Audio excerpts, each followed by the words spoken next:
Bismillahirrahmanirrahim. Assalamualaikum warahmatullahi wabarakatuh. Termasuk adalah duduknya sejenak kita di dalam majelis ilmu ini di dalam rangka mengkaji malam hari ini adalah Al-Qur'anul Karim, tafsir Al-Qur'an, yang mana ini adalah satu perbuatan yang sangat baik sekali. Tentunya kita bersama-sama untuk menggali hikmah dan nilai yang terkandung di dalam Al-Quran. Mudah-mudahan kita semuanya akan mendapatkan keberkahan dan dimudahkan dalam mengamalkan setiap apa yang kita kaji. Amin Allahumma amin. Kita akan memasuki surah Al-Ma'un, yaitu surah Makkiyah atau surat yang turun sebelum Rasulullah SAW dihijrahkan ke kota Madinah. Saya bacakan terlebih dahulu. A'udzu billahi minasyaitonir rajim. Bismillahirrahmanirrahim. Ara'aital ladzi yukadzibu bid-din, fadzalikal ladzi yad'ul yatim wa la yahuddu 'ala ta'amil miskin, fawailun lil musallin الذين هم عن صلاتهم ساهون الذين هم يراءون ويمنعون الماعون. اللهم ارحمنا بالقرآن. Sadaqallahul azim. Awsafu munkaril qiyamah, sifat-sifat orang-orang yang mengingkari hari kiamat. Jadi di dalam surah Al-Ma'un ini dibuka oleh penulis tafsir di sini adalah salah satunya di dalam babnya ada sifat-sifat, berarti awsaf ini jamak dari wasfun. Ada sifat-sifat atau beberapa sifat orang-orang yang mengingkari hari kiamat. Kalaupun Al-Ma'un ini apa artinya? Barang yang berguna, ya. Al-Ma'un itu adalah artinya barang yang berguna atau barang yang bermanfaat. Bisa dikatakan di sini dikatakan oleh para ulama, Ibnu Abbas kemudian yang lainnya, ada yang mengatakan kapak, ada yang mengatakan ember, ada yang mengatakan tempat wadah air itu yang dipinjamkan kepada saudaranya, itu Al-Ma'un.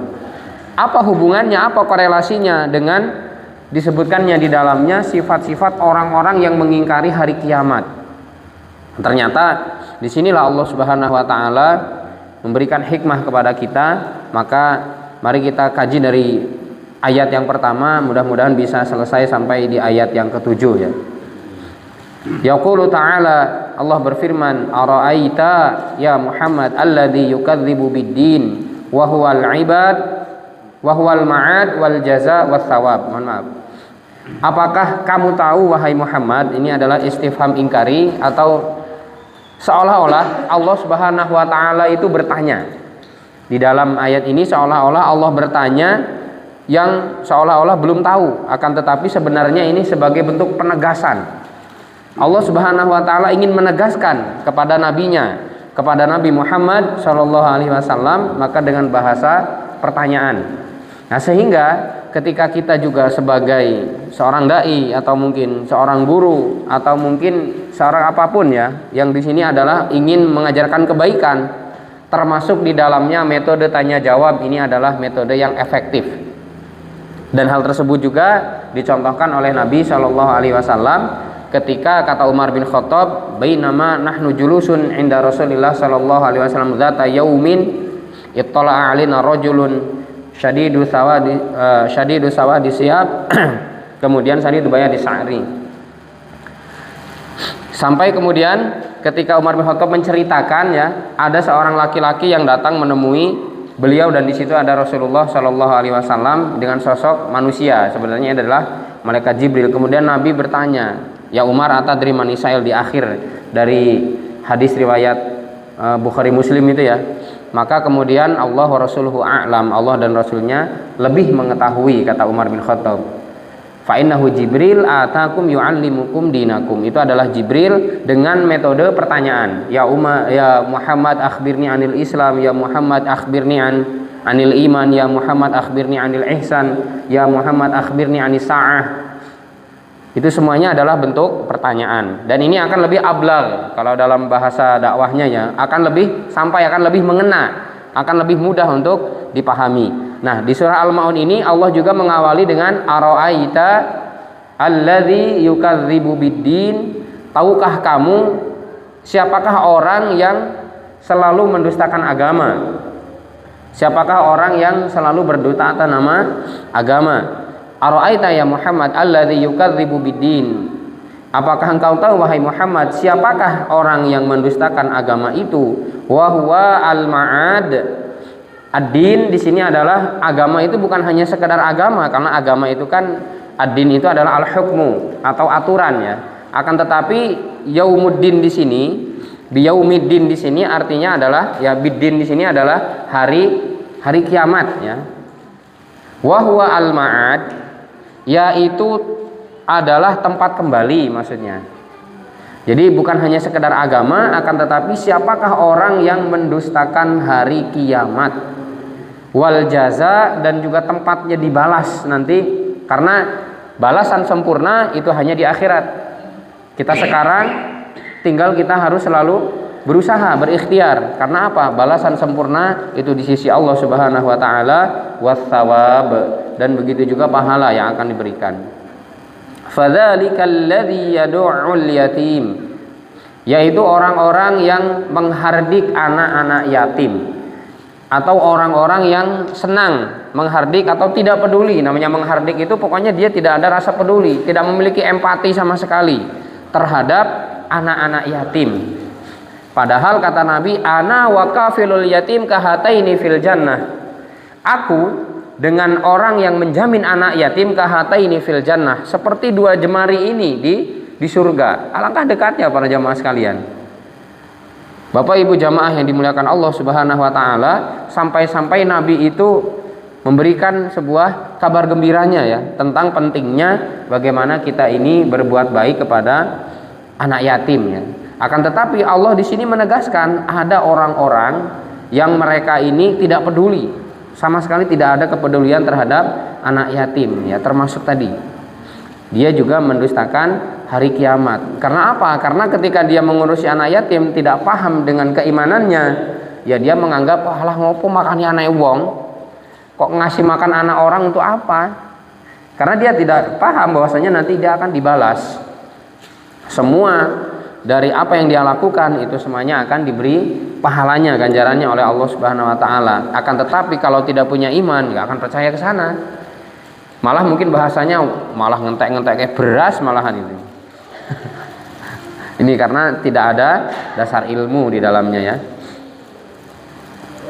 Kemudian ditafsirkan di sini, ai huwallazi yaqharu al-yatim wa yudlimuhu haqqahu, yaitu yang keras terhadap anak-anak yatim.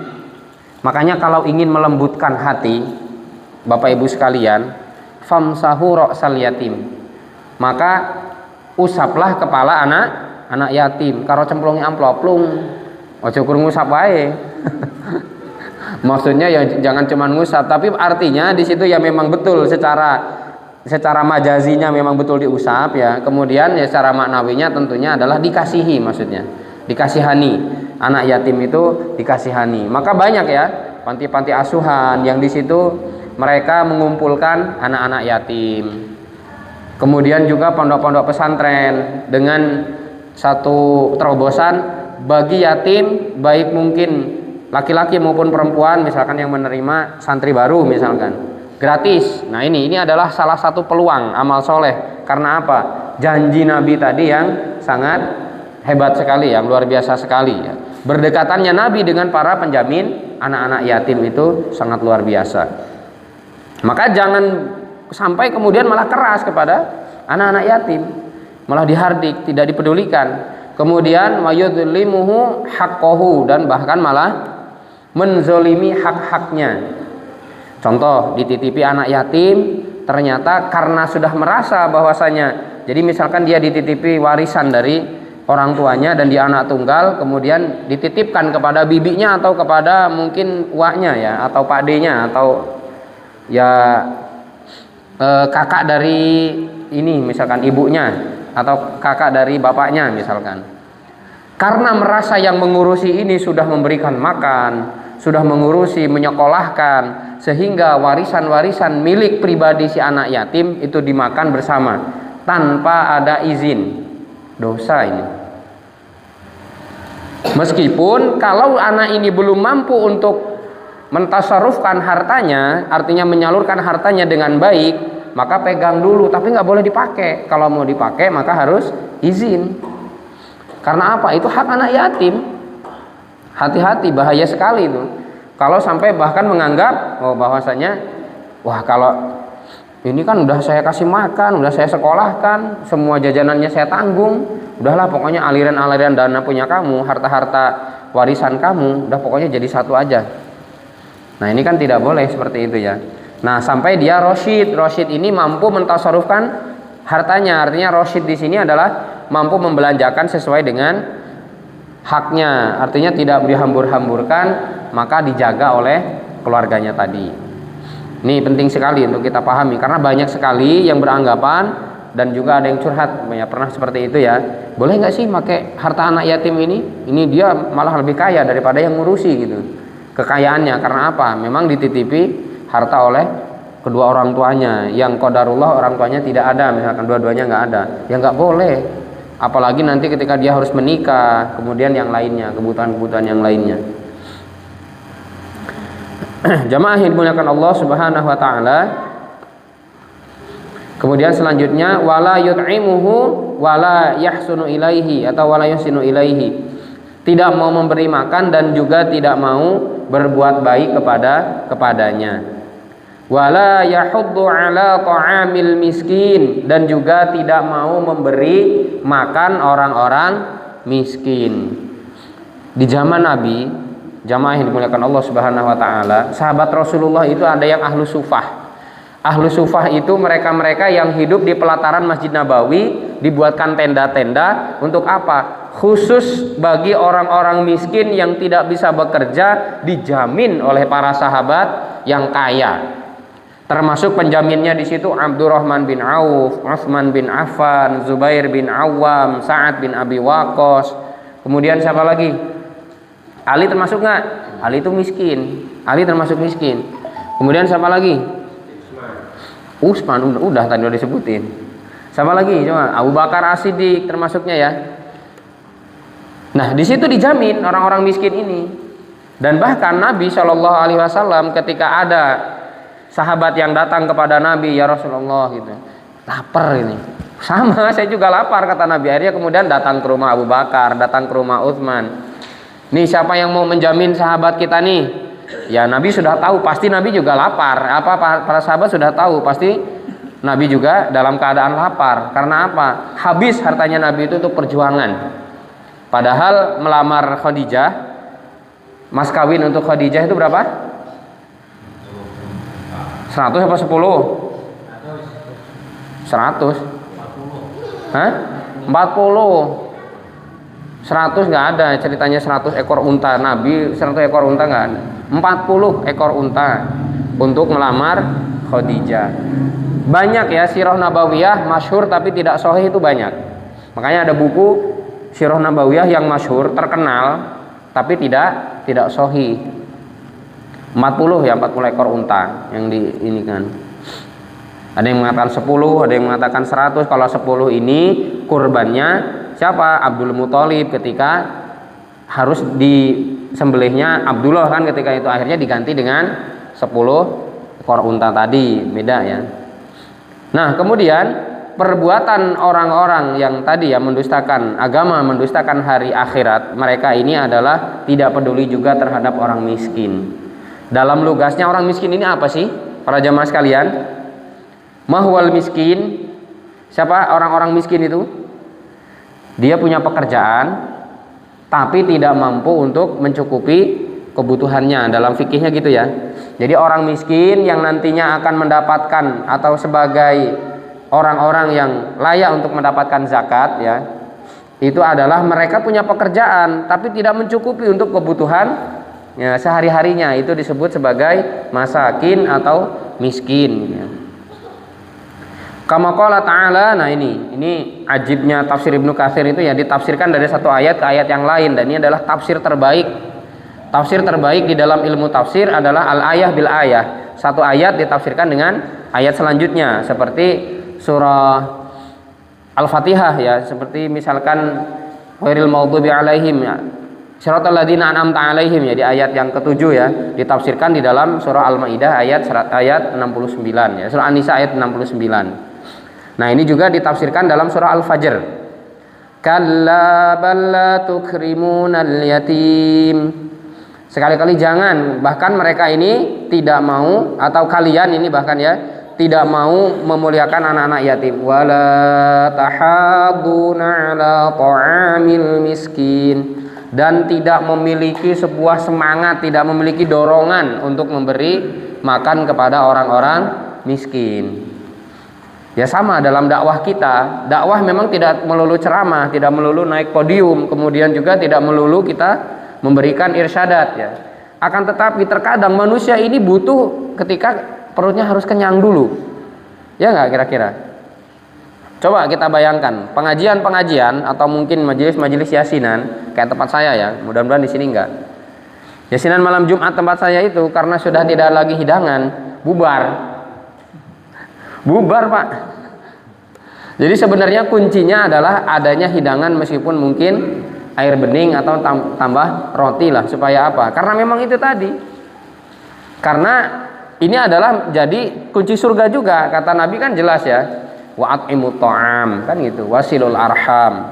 Jadi ada hal-hal yang bisa menjadi kunci surga, termasuk adalah it'amut ta'am, memberikan makan. Maka ketika pengajian kita ini mengajak orang-orang, kemudian di situ dikasih makan, insya Allah nanti banyak yang akan hadir ya, rame lah pokoknya ya. Kita kerja keras dengan mencari donatur, kemudian yang lainnya ya bisa dimulai untuk untuk pekan depan ya.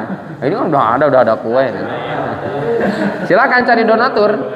Kalau misalkan dari diri sendiri nggak bisa, ya sudah, berarti cari donatur mana yang mereka ini betul-betul siap dan ikhlas untuk menyumbangkan ya hartanya, titipan dari Allah Subhanahu wa taala untuk kesuksesan pengajian. Itu luar biasa, itu bagus itu.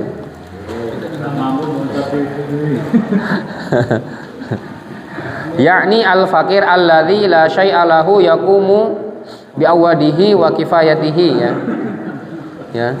Yaitu orang fakir yang tidak memiliki apa-apa, yang mana dia bisa mencukupi bi audihi dengan kebutuhannya, dan juga mencukupi semua kebutuhan sehari-harinya ya. Wa kifayatihi ini adalah kebutuhan sehari-hari. Fawailul lil musallin. Dan celakalah bagi orang-orang yang sholat. Jangan dipotong. Ini videonya nanti antum jangan potong ya. Bahaya nanti. Ustaz Salahuddin malah ngomong celaka katanya orang sholat. Wes gak usah sholat lain nanti. Jangan. Karena apa? Karena ada lanjutannya. Alladzina hum al salatihim sahun. Yaitu orang yang ketika sholatnya itu dia lalai. Artinya lalainya di sini banyak sekali penjelasannya. Qala Ibnu Abbas wa ghairuhu yakni al munafiqin. Ini adalah termasuk sholatnya orang-orang munafikin katanya. Alladzi yusalluna fi alaniyah wa la yusalluna fi sir. Mereka sholatnya dalam keadaan jahar saja, tapi kalau ketika tersembunyi mereka tidak sholat. Itu kata Ibnu Abbas. Ibnu Abbas ini ahli tafsir di kalangan para sahabatnya. Jadi kata Ibnu Abbas seperti itu, para bapak ibu sekalian. Munafik itu kalaupun sholat, wa idza qamu ila sholati qamu kusala. Kalau mereka sholat juga dalam keadaan malas-malasan. Yuraunan nas, mereka pengennya dilihat oleh manusia. Kalau nggak dilihat manusia, mereka tidak sholat. Itu adalah ciri-ciri atau tanda-tanda orang-orang munafik ya. Nah, ini tadi mereka sholatnya kalau terlihat saja, kalau tidak terlihat atau dalam keadaan sir, artinya tersembunyi, maka mereka la yusallun, mereka nggak mau sholat. Walihada qala lil musallin alladzina hum min ahli shalah wa qad iltazamu biha thumma hum anha sahun. Dan juga termasuk mereka ahlu sholat, mereka adalah orang yang muqimus shalah, orang yang selalu mendirikan sholat, akan tetapi thummahum anha sahun, imma an fi'liha bil kulliyah, baik ketika dia melakukannya keseluruhan, artinya lalai kemana-mana. Makanya kakak kelas kami ini membuat satu buku tadabur bacaan sholat. Kalau waktu itu Ustadz Burhan Isra'i ya, beliau juga membawa tafsir sholatnya. Penting ini.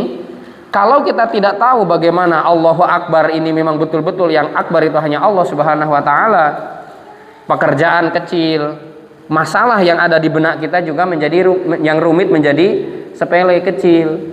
Kemudian termasuk juga apa misalkan yang kita buat, yang kita besar-besarkan itu apa? Masalah biasanya ya. Tapi ketika kita Allahu Akbar menghadap Allah Subhanahu wa taala, ternyata yang akbar itu hanya Allah. Yang lainnya sepele. Masalah serumit apapun, bahkan mungkin rumah tangga di ujung tanduk, karena apa? Karena Allah yang paling akbar, kita gantungkan semua harapan kita kepada Allah Subhanahu wa taala, selesai masalah tersebut hingga akhirnya ya mungkin kalau sudah cerai ya rujuk kembali, atau ketika sudah di ujung tanduk ternyata dia bisa kembali lagi. Pernah ya saya ceritakan di Mushola Al-Jauhar itu ya, ketika bagaimana di Arab Saudi ini, bukan kemudian Arab Saudi ini semuanya tentram gitu, enggak ya, karena sama-sama orang Arab gitu, ya enggak juga. Ketika si istri malam hari itu pokoknya minta cerai, pokoknya gimana caranya saya harus diceraikan, jangan malam kata suaminya. Enggak, pokoknya malam ini.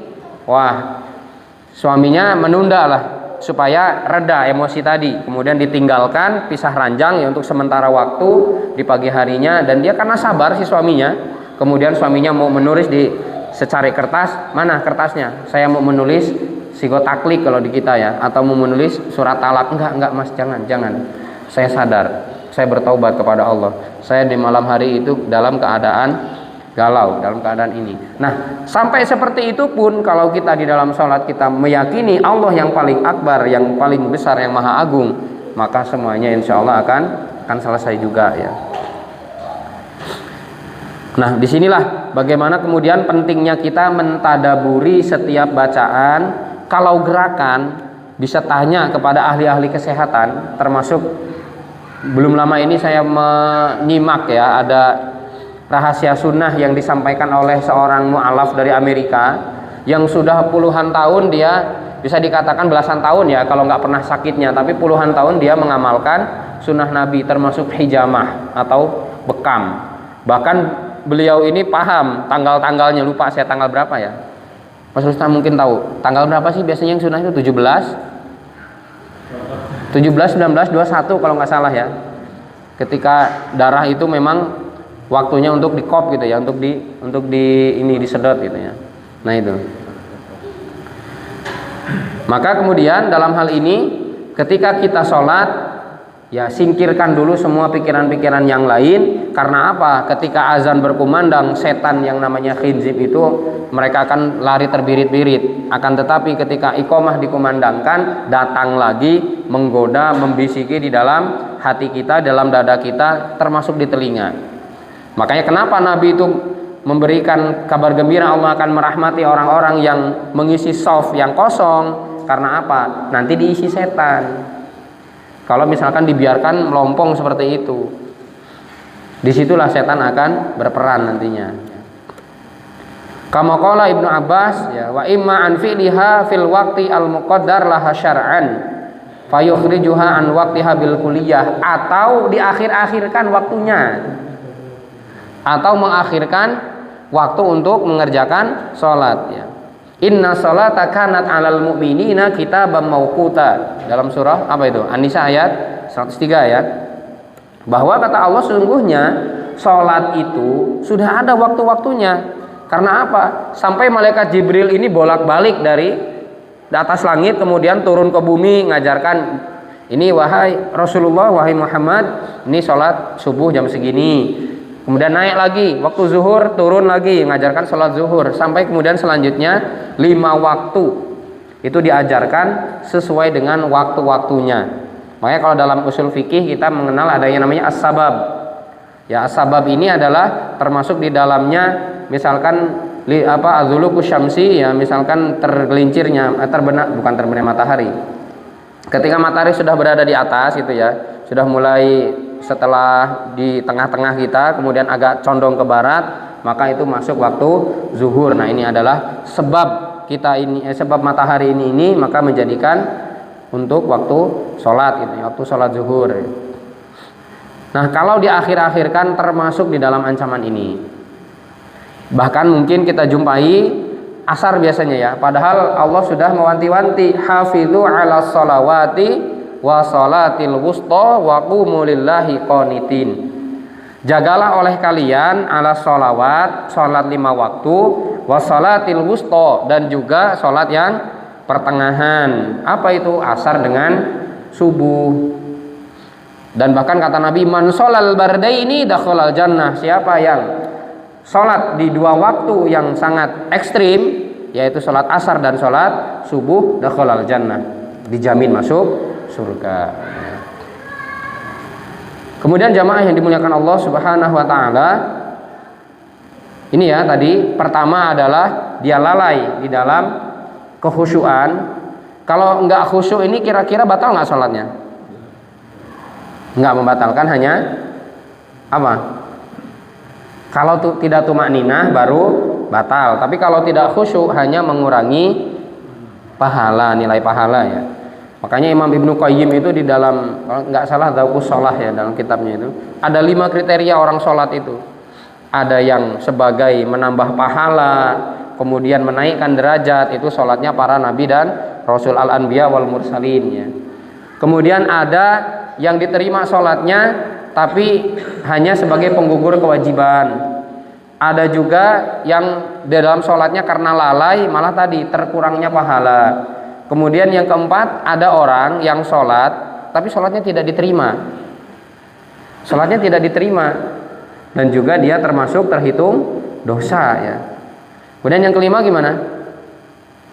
Orang yang sholat kemudian sudah tidak diterima dan kemudian dia mendapatkan dosa dan juga bahkan dia malah berlipat-lipat dosanya. Karena apa? Yaitu tadi sudah tidak khusyuk, sudah yang dipikirkannya dunia. Kemudian banyak sekali contoh-contoh yang mana sekarang ini orang-orang sholat itu hanya apa? Sebagai penggugur kewajiban, bukan sebagai aktivitas pokok di dalam kehidupannya. Nah, maka kalau kita masih memposisikan diri bahwa sholat ini adalah untuk menggugurkan kewajiban, maka naikkan lagi levelnya. Jangan sampai hanya itu. Karena apa? Dengan sholat ini kita butuh mendapatkan pahala. Jangan sampai nggak pengen pahala. Kemudian yang kedua, dengan sholat ini akan menaikkan derajat kita dan juga termasuk di dalamnya mengapa banyak orang sholat tapi masih banyak melakukan dosa-dosa, kemaksiatan, bahkan mungkin terhitung dosa besar. Karena apa? Sholatnya belum mampu mencegah perbuatan keji dan kemungkaran. Jangan salahkan sholatnya, akan tetapi salahkan kualitas sholat kita. Bukan hanya kuantitas yang dikejar para bapak ibu sekalian, akan tetapi apa? Jamaah sekalian, kualitas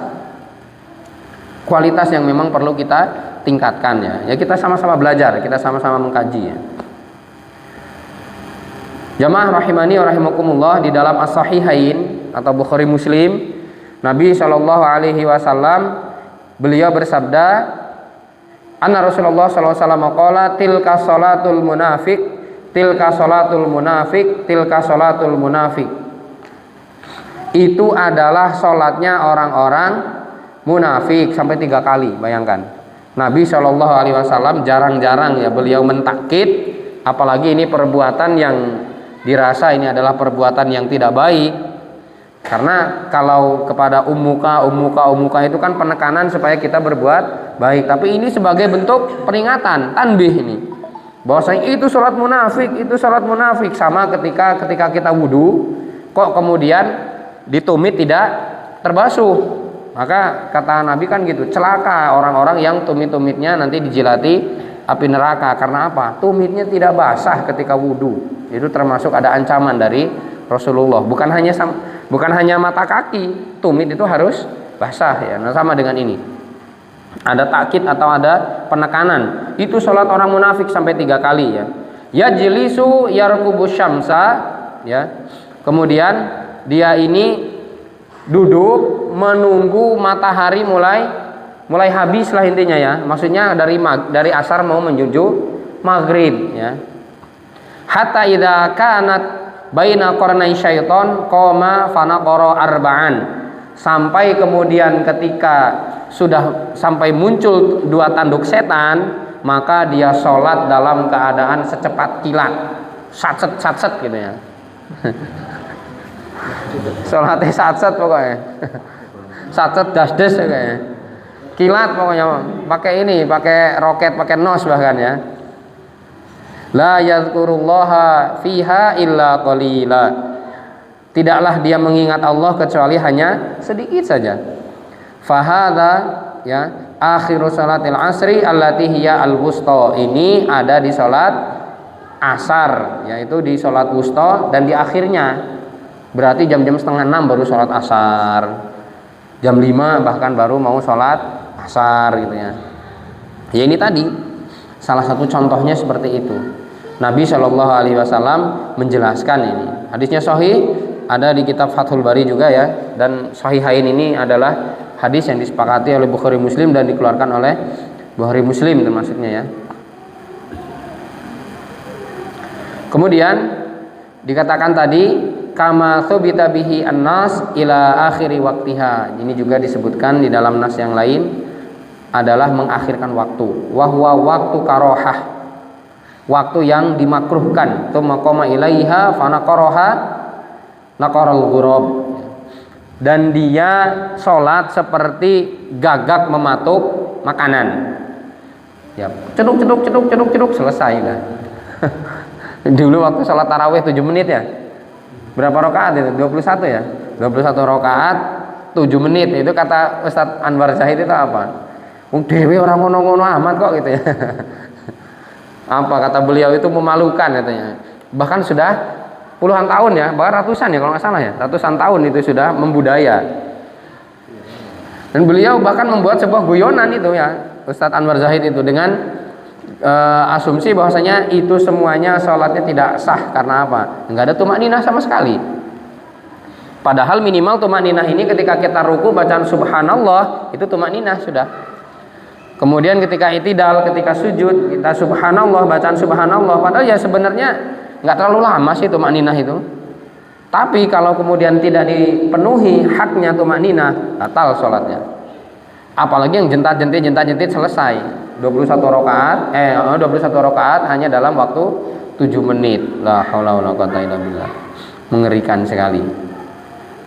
Lam yatma'in wala khusyu' fiha aidan, dan tidak ada ketenangan, wala khusya'a, dan juga tidak ada kehusyuan di dalamnya. Tadi sampai ayat yang ke sahun ya. Kemudian ditafsirkan dalam ayat yang lain, innal munafiqina yukhadi'unallah wa huwa khadi'uhum. Orang-orang munafik itu, para jamaah sekalian, mereka mencoba menipu Allah, wa huwa khadi'uhum, sedangkan Allah yang menipu mereka. Wa idza qamu ila sholati qamu kusala, ketika mereka sholat, mereka sholatnya malas-malesan. Yura'unan nasa, mereka pengen dilihat manusia, wala yadhkurunallaha illa qalila, mereka mau menyebut Allah tapi meskipun hanya mereka mau menyebut tapi ya sedikit sekali, terpaksa, daripada enggak, daripada kelihatan kemunafikannya, daripada terlihat kebelangannya, ya terlihat belangnya, dikit-dikit nggak apa-apa lah gitu. Kata orang munafik seperti itu. Alladzina hum yura'un, ya di sini disebutkan juga bahwasanya mereka-mereka ini ingin dilihat ya.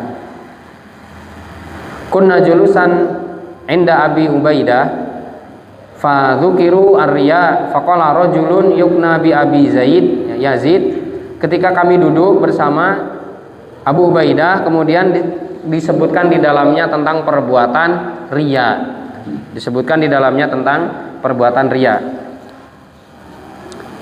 Kemudian faqala rajulun yukna bi Abi Yazid, ada seseorang yang dijuluki atau dikunyahi sebagai Abu Yazid. Sami itu Abdullah bin Amru Yaqulu qala Rasulullah sallallahu alaihi wasallam, aku mendengar Abdullah bin Amr bin As berarti ya.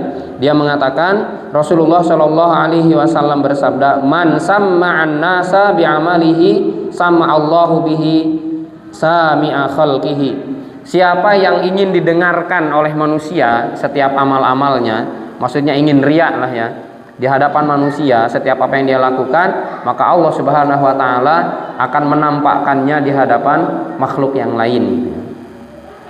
Wa haqqarahu wa sagharahu, dan Allah Subhanahu wa taala akan menganggap remeh. Wa mimma yata'allaqu biqaulihi ta'ala alladzina hum yura'un ya, inna man 'amila amalan lillahi fattali 'alaihi an-nas ya, fattala 'alaihi an-nas fa'ajabahu dzalika anna hadza la ya'idu riya. Tapi gini, ketika kita beramal kemudian di dalam hal itu dilihat oleh manusia, lalu kita merasa ada kekaguman, artinya mungkin bisa jadi dengan apa yang kita lakukan ini mudah-mudahan mendapat pahala, kemudian bisa menjadi dakwah. Jadi kalau semuanya dihukumi riya, bingung juga kita.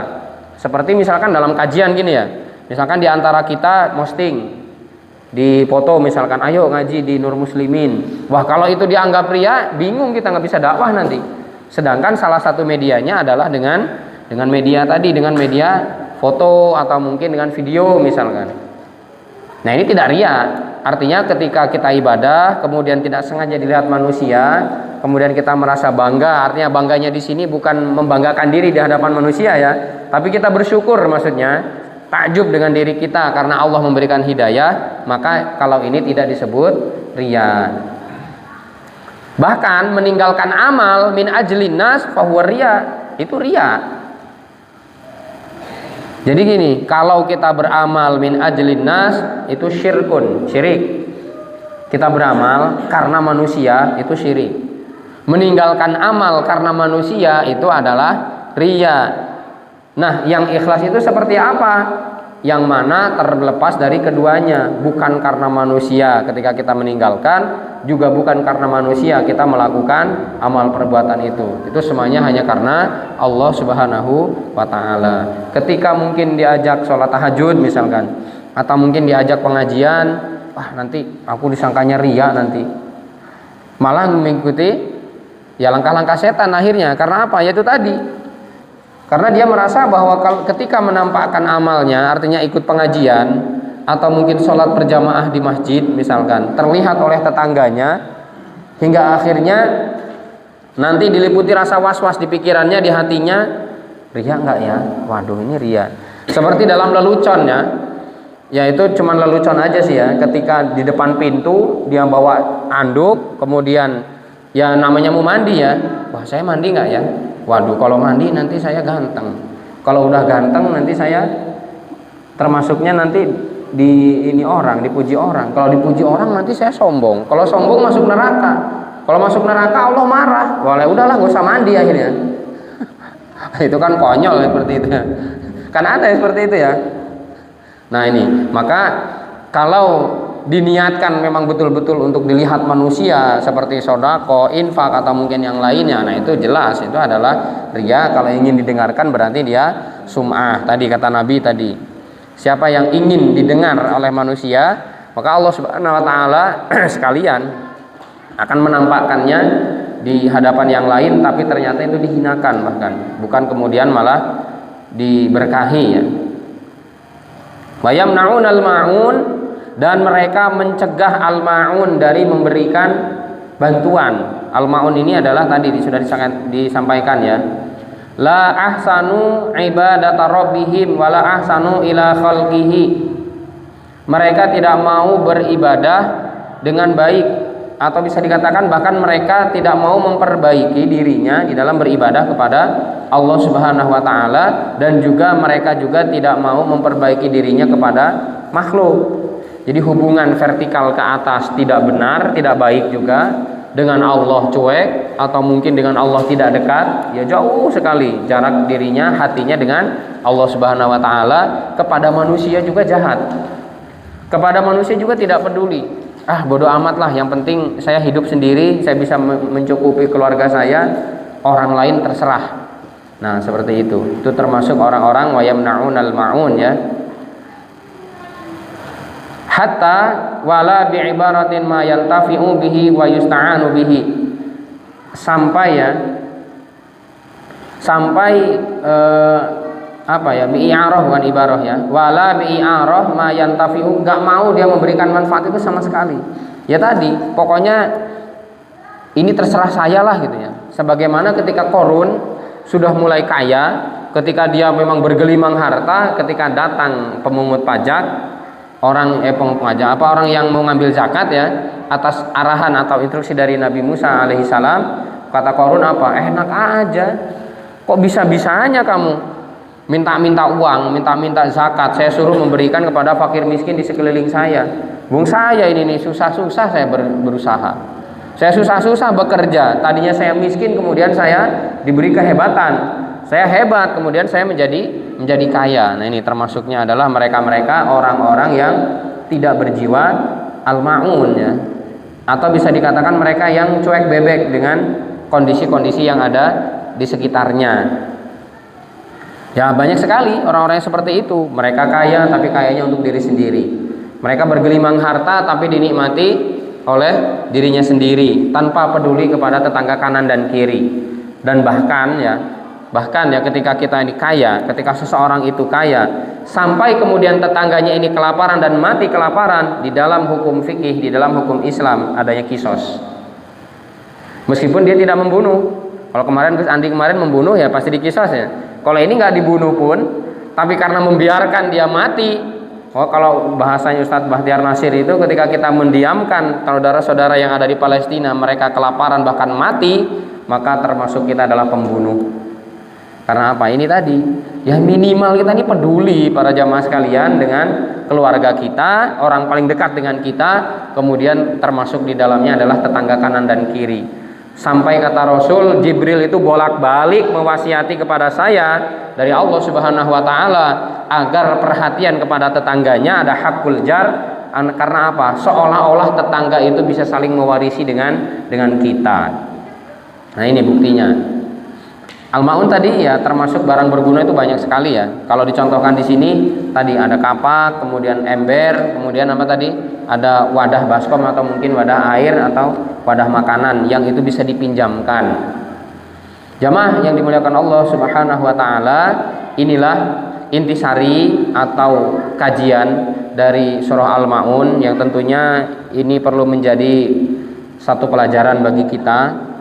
Marilah jadikan diri kita orang-orang yang hanya berserah diri kepada Allah Subhanahu wa taala dan juga selalu bersemangat untuk menjemput kematian dan juga untuk menjemput yang namanya hari akhirat dengan semangat ibadah. Kemudian ini adalah bagian kita dengan Allah Subhanahu wa taala. Nah, untuk hubungan horizontalnya, marilah kita berbuat baik kepada sesama. Karena Allah Subhanahu wa taala tidak mengkhususkan hubungan secara vertikal ke atas saja kepada Allah, akan tetapi kepada manusia pun kita harus berbuat baik, kepada anak yatim, kepada orang-orang miskin. Kemudian apalagi? Makanya fidyah puasa, kafaroh itu juga di dalamnya adalah ada keterlibatan yang harus kita berikan kepada orang-orang miskin. Karena apa? Karena Islam itu rahmatan lil alamin, betul-betul akan memberikan rahmat kepada semuanya, tidak dipilah dan dipilih ya. Meskipun kita hidup di dalam strata sosial, meskipun kita hidup di dalam lingkup yang namanya tingkatan-tingkatan sosial ya. Kalau yang saya pelajari itu ada yang upper class, ada lower, kemudian ada middle ya, ada middle kemudian lower, ada yang kemudian upper middle gitu. Kalau di bahasanya para ahli-ahli ilmu sosial itu ya. Ada yang kelas atas, kelas bangsawan, kelas orang kaya, tapi di dalam Islam semuanya lebur jadi satu. Karena apa? Inna akramakum indallahi atqakum. Yang paling mulia di sisi Allah yang paling bertakwa. Kaya kalau tidak bertakwa kalah dengan miskin yang bersabar dan bertakwa. Wallahu a'lam bishawab. Alhamdulillah pas ya waktu kita sudah masuk waktu salat Isya. Barakallahu fikum wa jazakumullahu khairan ala husni itimamikum. Demikian apa yang dapat kita kaji. Alhamdulillah selesai surah Al-Maun. Kita tutup dengan doa kifaratul majlis dan diakhiri dengan lafaz hamdalah. Subhanakallahumma wa bihamdika asyhadu an la ilaha illa anta astaghfiruka wa atubu ilaik. Walhamdulillahi rabbil alamin. Wassalamualaikum warahmatullahi wabarakatuh.